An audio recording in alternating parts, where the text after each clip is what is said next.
completely dominates our sky, our solar system, and really our imagination, the sun. It's the source of life, it's a scientific marvel, and for thousands of years, it was a god. So let's ask, how have we seen it, and what do we really know about it? Let's start not with a hard fact, but with a feeling, that deep, almost desperate longing for sunlight. In Ray Bradbury's classic story, he imagines these kids living on a planet, Venus, where it just rains and rains and rains. For them, the sun isn't just some star, it's a miracle. It's a forgotten memory they can barely even grasp. And its rare appearance, well, it's everything. And this sets up such a brilliant contrast in how we can view our star. On the one hand, you've got Bradbury's sun, a purely physical thing whose absence literally makes children cruel. But then on the other hand, in Kazuo Ishiguro's incredible novel, you have Clara, a solar-powered android who sees the sun as a living being. She truly believes its special nourishment is a kind of kindness, a force she can actually plead with to heal her sick human friend. So which is it? Just a ball of gas or something more? Well, that idea of a living, powerful sun, that's not just science fiction. For most of human history, that was the reality. All across the globe, civilizations looked up into the sky and saw divinity in our star. Take the ancient Egyptians. For them, the sun was the supreme god, Ra, and his daily journey, it was nothing short of an epic drama. Every single day, he'd sail his solar boat across the sky, and then every night, he had to journey through this dangerous underworld, fighting the great serpent of chaos, Apophis. His victory at dawn wasn't just a pretty sunrise. It was a daily triumph of order over darkness, literally ensuring the world didn't just fall apart. But what's so fascinating is how different the stories can be. It just shows how universal yet deeply personal our connection to the sun is. Half a world away from Egypt, many Aboriginal cultures in Australia, like the Yolngu people, see the sun as female and the moon as male.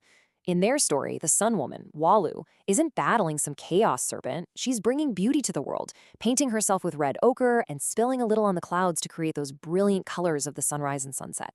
And while some cultures saw this daily cycle of renewal, others saw a much grander and frankly more violent story. The famous Aztec sunstone tells this incredible tale, that our sun isn't the first one.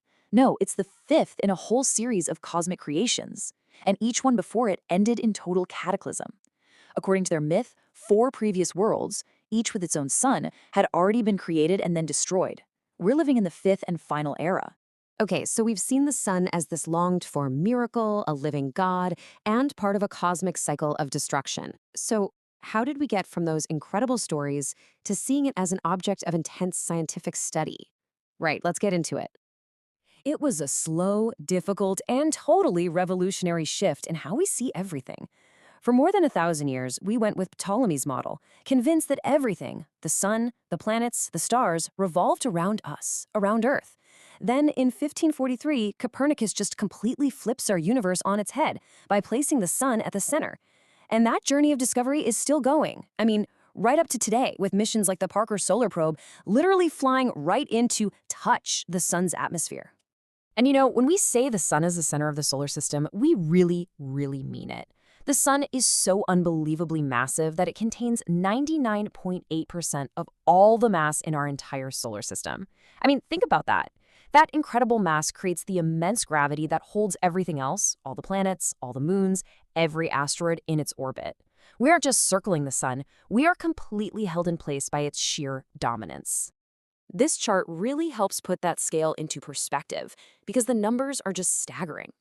The sun's diameter is over 100 times bigger than Earth's, and its mass, it's like 333,000 Earths. To put it another way, you could fit about 1 million planet Earths inside the sun.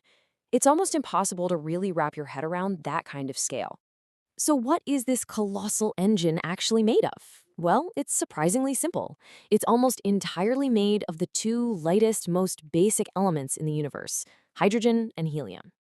These were the very first elements forged in the Big Bang, the kind of primordial cosmic soup that all stars, including our own, are born from. Everything else, all the carbon, the oxygen, the iron, all of it just makes up that tiny 2% slice. That incredible mass we were just talking about, it creates this unimaginable pressure deep in the sun's core, forcing temperatures up to a mind-boggling 27 million degrees Fahrenheit. And that intense heat is what drives the nuclear fusion reactions that have powered our entire solar system for 4.6 billion years, turning all that hydrogen into helium and just unleashing a staggering amount of energy. But here's the thing. That nuclear furnace, that seemingly endless supply of hydrogen fuel, it's not gonna last forever. Our sun is already middle-aged, about 4.6 billion years into what we think is a 10 billion year life. And just like all stars, it has a finite lifespan, which means the engine at the very heart of our world will eventually die. So, this is the crucial question, isn't it? What does the end of our sun actually look like? It's not going to just flicker out like a candle. Oh no. The death of a star this big is a final, violent, and cosmic transformation.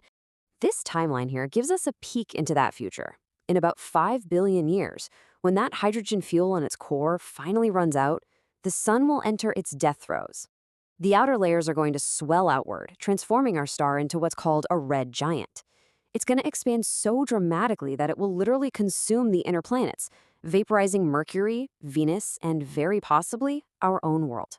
After about 1 billion years in this destructive giant phase, the sun will shed its outer layers, just puffing them out into space to create this beautiful, glowing ghost of a star called a planetary nebula.